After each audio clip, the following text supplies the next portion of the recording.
দেখেন কি মাল নিয়ে এসেছি আমরা।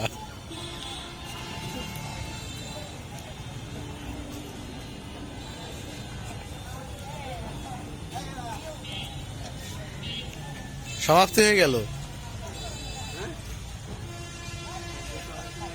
আমরা একটা আজব জগতে ঢুকে গেছিলাম। হ্যাঁ,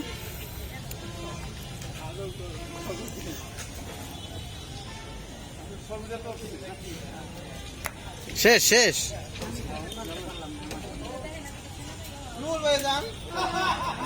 তো আমরা এসেছিলাম টেকেরার সোনালী সিনেমা হলের সামনে। তো সেই দেখছিলাম এই ভদ্রলোক টিকটক করায় ব্যস্ত ছিল। সে টিকটক করলো নাকি এক্সারসাইজ করলো কিছুই বুঝলাম না।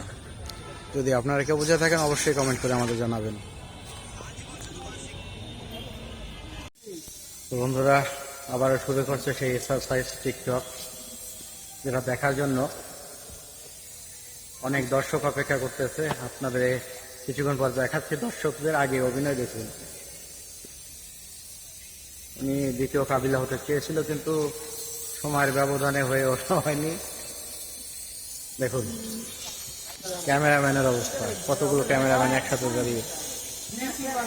তো এতক্ষণ দেখলেন অভিনয়, এর আগে নাচ। আমরা দর্শকদের অনুরোধে আর একটি নাচ দেখবো। তো সম্ভবত উনি আর একটি ড্যান্স করবে, আমাদের সাথেই থাকে। তো বন্ধুরা দর্শকের অনুরোধে আবারও উনি মাঠে নেমে পড়লেন সেই ঐতিহাসিক ডান্স নিয়ে। আপনারা দেখতে পাচ্ছেন সেই ঐতিহাসিক নাচ। উনি নাচ করছে নাকি ব্যায়াম করছে আপনাদের কাছেই বললাম, আপনারা এই কমেন্ট করে জানাবেন।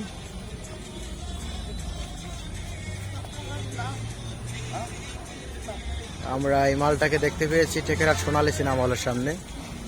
আপনারা যারা এই মালটাকে নিয়ে টিকটক করতে চান তারা চলে আসবেন টেকেরার সোনালী সিনেমা হল। এখানে আসলে এই মালটাকে পেয়ে যাবেন। আর দেখতে তো পাচ্ছেন টেকেরার সিনেমা হলে জমজমাটভাবে ঈদ থেকেই একভাবে চলে আসছে তাণ্ডব সিনেমা। যারা এখনও সিনেমাটি দেখেনি তারা অবশ্যই চলে আসবেন টেকেরার সোনালী সিনেমা হল।